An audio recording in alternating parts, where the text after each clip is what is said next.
Hello மக்களே, welcome to mini tour vlogs. எல்லோரும் எப்படி இருக்கீங்க? இன்றைக்கி நம்ம 2 கோவில் பார்க்க போகிறோம். ஃபர்ஸ்ட் வந்து பிள்ளையார்பட்டி வந்திருக்கோம். இங்கே கற்பக விநாயகர் கோயிலில் தரிசிட்டு அடுத்த கோயில் நம்ம பார்க்கலாம். காலையில் வந்து 6 o'clock ஆகுது. இப்போது சில கடை மட்டும்தான் ஓப்பன் ஆகிருக்கு.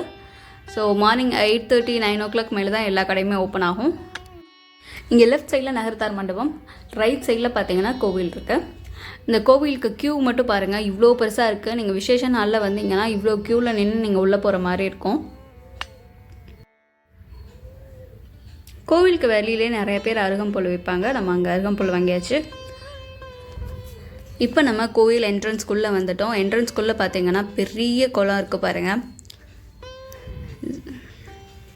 அந்த குளத்துக்கு பக்கத்தில் என்ட்ரன்ஸ்லேயே ஒரு விநாயகர் இருக்கார். இந்த குளத்தில் பார்த்திங்கன்னா நிறைய மீன் இருக்கும். ஜூம் பண்ணி காமிக்கிறேன் பாருங்கள். குட்டி குட்டி மீனாக அவ்வளோ மீன் இருக்குது. நீங்கள் சின்ன பசங்கள்லாம் கூப்பிட்டு வந்தீங்கன்னா நல்லாவே என்ஜாய் பண்ணுவாங்க.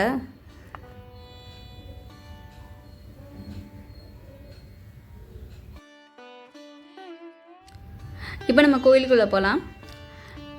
இன்றைக்கி விசேஷ நாளுங்கிறதுனால பார்த்திங்கன்னா நிறையவே கூட்டம் இருக்குது. உள்ள காலையில் 6-6:30 மணிக்கு அவ்வளோ கூட்டமாக இருக்குது.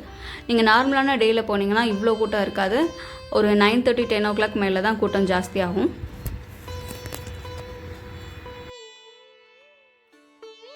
சுற்றுப்பிரகாரம் பாருங்கள் எவ்வளவு சிலைகள் வடிவமைச்சு இருக்குது அப்படின்னு. அண்ட் மேலே சீலிங்ஸ்லாம் பார்த்திங்கன்னா கலர்ஃபுல்லாக பெயிண்ட் பண்ணியிருக்காங்க. இங்கே சுற்றுப்பிரகாரத்துலேயே பார்த்தீங்கன்னா ஸ்தல விருட்ச மரம் இருக்கும். அதே சேம் வகையான மரம் பார்த்தீங்கன்னா கோவிலுக்கு வெளியிலையும் இருக்கும்.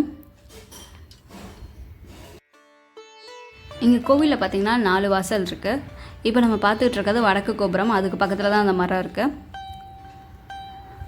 நெக்ஸ்ட் பார்த்திங்கன்னா நம்ம இங்கேருந்து கிளம்பலாம்.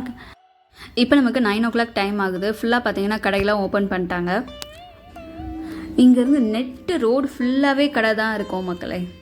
நிறையா விஷயம் நம்ம பர்ச்சேஸ் பண்ணலாம். ரேட்டுமே வந்து ஓரளவுக்கு சீப்பான ப்ரைஸில் தான் இருக்கும்.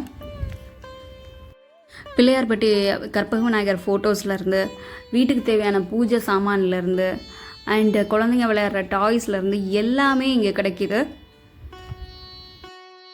ஸோ இந்த ரோட் சைடில் ஃபுல்லாக பர்ச்சேஸ் பண்ணுற ஃபீலிங்கே சூப்பராக இருக்கும். நாம் இங்கே வெள்ளரக்கம் பிள்ளையார் வாங்கியிருந்தோம். அதுக்கடுத்து பார்த்திங்கன்னா ஒரு டாய் ஷாப்பில் ஒரு டாய் வாங்கியிருந்தோம். இங்கே இருக்க மேக்ஸிமம் டாய்ஸோட விலை பார்த்திங்கன்னா வெறும் 100 rupees தான்.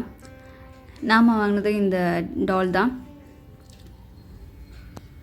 ஸோ இதில் க்ரீன் கலர் நம்ம வாங்கியிருந்தோம். சூப்பராக இருந்தது பார்க்குறதுக்கு. 100 rupees தான். நெக்ஸ்ட்டு வந்து நம்ம பிளான் படி 2வது கோயிலுக்கு போயிட்டுருக்கோம். இது எங்கே இருக்குது அப்படின்னு பார்த்தீங்கன்னா பிள்ளையார்பட்டிலேருந்து ஜஸ்ட் 1.5 to 2 kilometers டிஸ்டன்ஸில் தான் இருக்குது. நீங்கள் அங்கேருந்து ஆட்டோ பிடிச்சி வந்தீங்கன்னா 60 ரூபா தான் சார்ஜு. ஊர் பேர் பார்த்தீங்கன்னா வைரவம்பட்டி. இங்கே வந்து வைரவர் கோவில் இருக்குது. ஸோ கண்டிப்பாக நீங்கள் எப்போ பிள்ளையார்பட்டி வந்தாலும் பக்கத்தில் இருக்க கோவிலில் விசிட் பண்ணிவிடுங்க. வைரவம்பட்டியும் பக்கத்தில் தான் இருக்குது, குன்றக்குடியும் பக்கத்தில் தான் இருக்குது. இங்கேயுமே வெளியில் ஒரு நகர்த்தார் மண்டபம் இருக்கும். உள்ள கோயிலுக்குள்ளே பார்த்தீங்கன்னா இங்கே ஒரே ஒரு கடை மட்டும் தான் இருக்குது. விளக்கு தீபம் இந்த மாதிரி தான் நீங்கள் வாங்கிக்கலாம். அப்படி நீங்கள் அர்ச்சனை ஏதாவது பண்ணணும்னா நீங்கள் பிள்ளையார்பட்டியிலேருந்தே வாங்கிட்டு வந்துடணும் திங்ஸ். இப்போ நம்ம கோயிலோட என்ட்ரன்ஸ்க்கு வந்தாச்சு. இங்கே ரைட் சைட் பார்த்தீங்கன்னா இங்கேயுமே குளம் இருக்குது பாருங்கள். நல்ல ஒரு மார்னிங் டைமில் இந்த மாதிரி வந்தீங்கன்னா நேச்சர் சீன்ஸ்லாம் பார்க்குறதுக்கு நமக்கு கொஞ்சம் மைண்ட் பீஸ்ஃபுல்லாக காமாக இருக்கும். இங்கே பார்த்தீங்கன்னா இப்போ தான் கும்பாபிஷேகம் இருக்குங்கிறதுனால பெயிண்டிங் ஃபுல்லாகவே பக்காவாக பண்ணியிருப்பாங்க. சூப்பராக இருந்தது பார்க்குறதுக்கு. அண்ட் கோயிலோட என்ட்ரன்ஸ் பாருங்கள், ரொம்ப பிரம்மாண்டமாக பண்ணியிருக்காங்க. இங்கே இருக்க கல்லுத்தூணுமே பார்த்தீங்கன்னா ரொம்ப யூனிக்காக இருக்கும். மேலே டாப்பில் இருக்க சீலிங்ஸ் ஃபுல்லாகவே வந்து கலர்ஃபுல்லாக பெயிண்டிங் பண்ணியிருக்காங்க. இந்த 2 கோவிலுமே பார்த்தீங்கன்னா ரொம்பவே பெருசு உங்களுக்கு சுற்றுப்பிரகாரம் வர்றதுக்கு. இந்த கோயிலில் பார்த்தீங்கன்னா ஃப்ரண்ட் சைடில் ஒரு கொடிமரம் இருக்கும், சைடில் ஒரு கொடிமரம் இருக்கும். இங்கே சிவன் வளரொளி நாதராக காட்சி அளிக்கிறாரு. அம்மன் வடிவுடைய அம்மனாக இருக்காங்க. இதில் சைடில் பார்த்தீங்கன்னா வைரவரோட சன்னதி இருக்குது. நாம் இன்றைக்கி பார்த்த 2 கோவிலுமே உங்களுக்கு பிடிச்சிருந்ததுன்னா லைக் பண்ணுங்கள். அண்ட் கீழே என்னென்ன உங்களுக்கு டவுட்ஸ் இருக்கோ அதை கமெண்ட் பண்ணுங்கள். மினி டூர் vlogs சேனலை சப்ஸ்கிரைப் பண்ணிவிடுங்க. இதே மாதிரி நம்ம திருப்பதி, திருத்தணி இந்த மாதிரி நிறைய கோவில்கள் வீடியோ போட்டிருக்கோம். அதெல்லாம் வீடியோவோட எண்டில் தரேன். நீங்கள் நம்ம சேனல் பிளேலிஸ்ட்டில் கிளிக் பண்ணி போயும் பார்க்கலாம். டாட்டா. நெக்ஸ்ட் இதே மாதிரி ஒரு சூப்பரான வீடியோவில் பார்க்கலாம்.